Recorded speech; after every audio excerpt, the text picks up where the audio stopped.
Perkenalkan, kami dari kelompok 8 yang akan mempresentasikan hasil kajian jurnal yang berjudul In Vitro Dissolution Consideration Associated with Nanodrug Delivery System aka NDDS. Pada presentasi ini, kami akan membahas beberapa pentingnya pengujian disolusi secara in vitro pada sistem penghantaran obat berbasis nanopartikel atau nanodrug delivery system. Kami juga akan menjelaskan berbagai metode uji disolusi faktor yang mempengaruhi pelepasan obat hingga metode yang saat ini dianggap paling menjanjikan untuk mengevaluasi pelepasan obat dari sistem nanopartikel. Sebelum memulai materi, saya akan memperkenalkan anggota kelompok saya.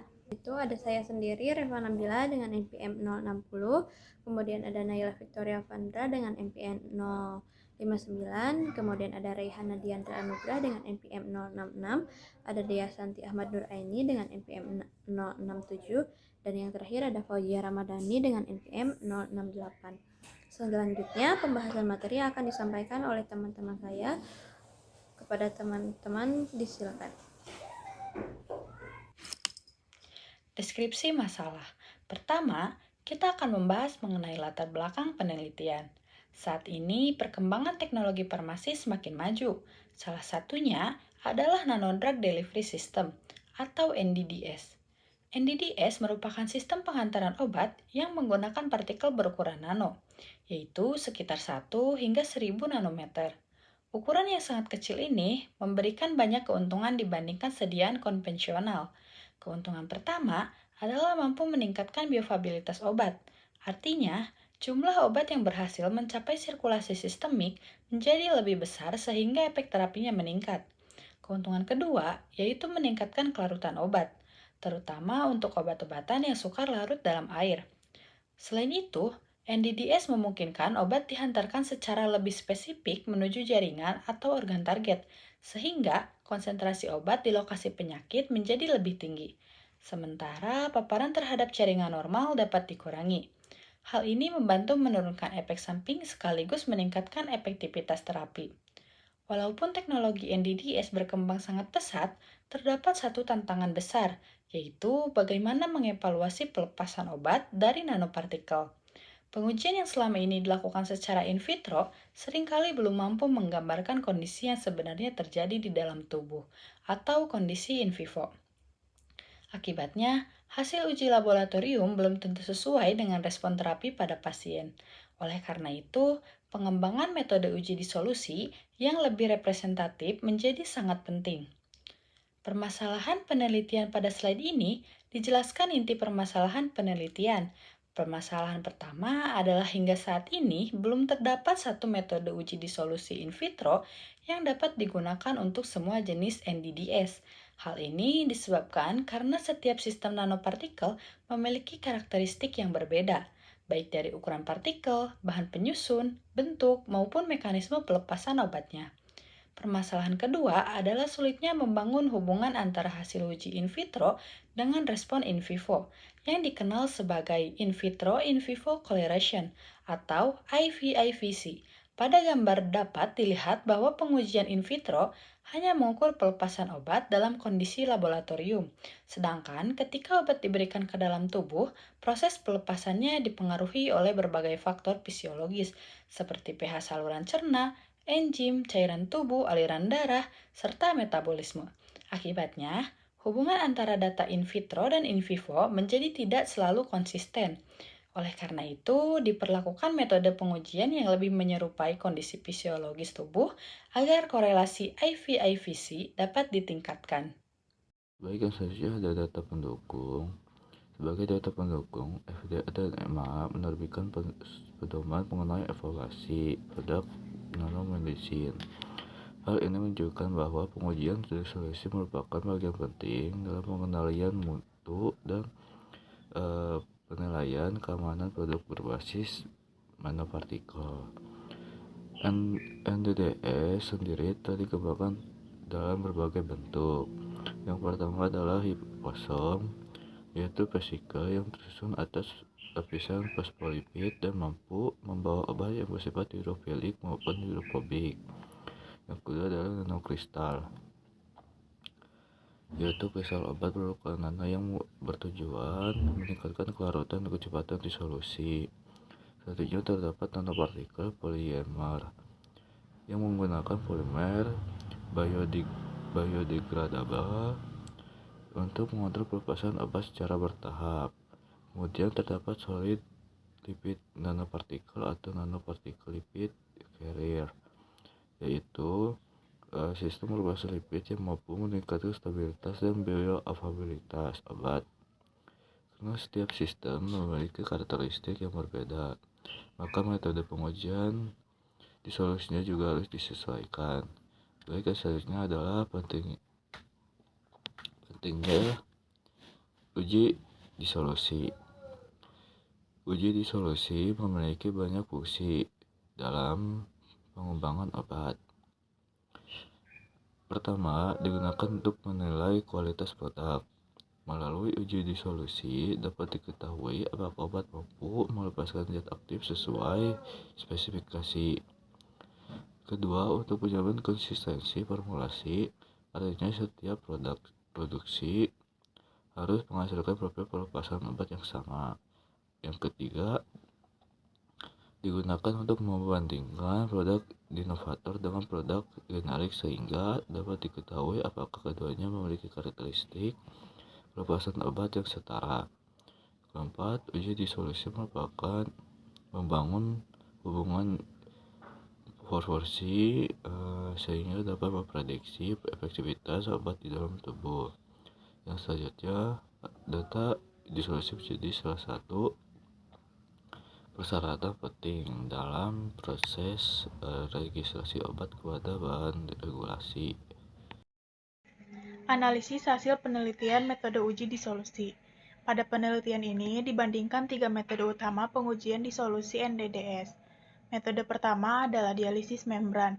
Metode ini merupakan metode yang paling banyak digunakan karena sederhana dan mudah dilakukan. Prinsipnya adalah nanopartikel ditempatkan di dalam kantong membran dialisis, kemudian obat berdifusi melewati membran menuju media disolusi. Namun metode ini memiliki kelemahan karena membran dapat menjadi hambatan tambahan sehingga pelepasan obat menjadi lebih lambat dibandingkan kondisi sebenarnya. Metode kedua adalah sample and separate. Pada metode ini, sampel diambil secara berkala, kemudian nanopartikel dipisahkan dari media menggunakan sentrifugasi atau filtrasi. Keunggulannya adalah cocok digunakan untuk berbagai jenis nanopartikel.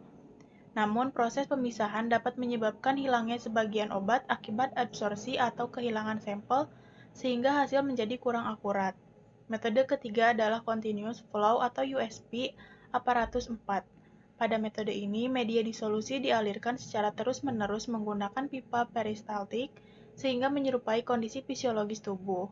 Metode ini memberikan hasil yang lebih konsisten dan lebih mendekati kondisi sebenarnya, tetapi membutuhkan alat yang lebih mahal dan prosedur yang lebih kompleks.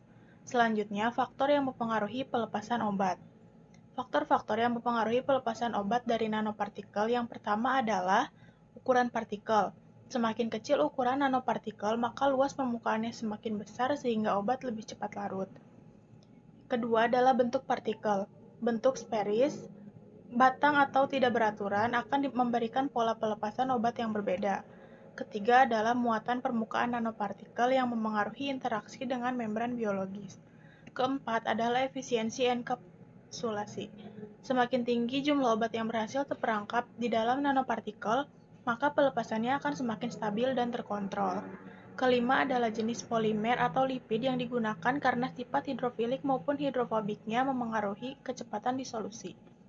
Selain itu, faktor lingkungan seperti pH media, suhu, keberadaan protein plasma, surfaktan, hingga kondisi biologis pasien juga turut mempengaruhi pelepasan obat. Semua faktor tersebut saling berinteraksi sehingga menghasilkan profil pelepasan obat yang berbeda. Temuan penelitian. Hasil penelitian menunjukkan bahwa USP aparatus 4 merupakan metode yang paling berpotensi menjadi standar pengujian NDDS. Hal ini karena sistem flow track KEL mampu menghasilkan kondisi yang lebih menyerupai lingkungan fisiologis. Media disosial dialirkan secara kontinu sehingga proses pelepasan obat berlangsung lebih alami dibanding metode statis. Selain itu, metode ini memberikan data yang lebih konsisten, lebih reproduktif, dan memiliki peluang lebih besar untuk membangun hubungan IV-IVC. Namun demikian, pemilihan metode tetap harus mempertimbangkan karakteristik fisikokimia dari masing-masing nanopartikel. Implikasi penelitian. Penelitian ini memberikan beberapa implikasi penting dalam bidang farmasi. Metode disolusi yang baik mampu menjamin metode produk sehingga kualitas setiap batch tetap konsisten.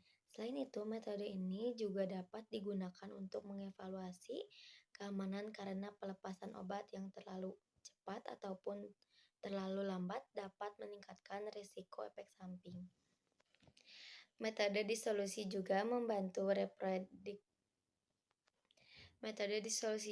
membantu memprediksi bioavailabilitas obat sebelum dilakukan uji klinik.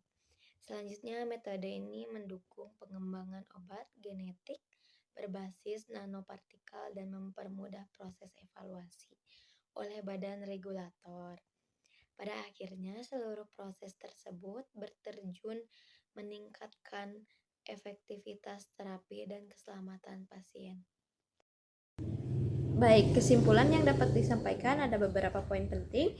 Yang pertama ada nanodrug delivery system memiliki potensi untuk meningkatkan biodiversibilitas, meningkatkan efektivitas, penghambatan obat, serta mengurangi efek samping. Yang kedua, hingga saat ini belum tersedia metode uji disolusi in vitro yang dapat diterapkan pada semua jenis NDDS karena karakteristik setiap sistem sangat beragam. Yang ketiga, pelepasan obat dapat dipengaruhi oleh berbagai faktor, baik karakteristik nanopartikel maupun kondisi biologis tubuh.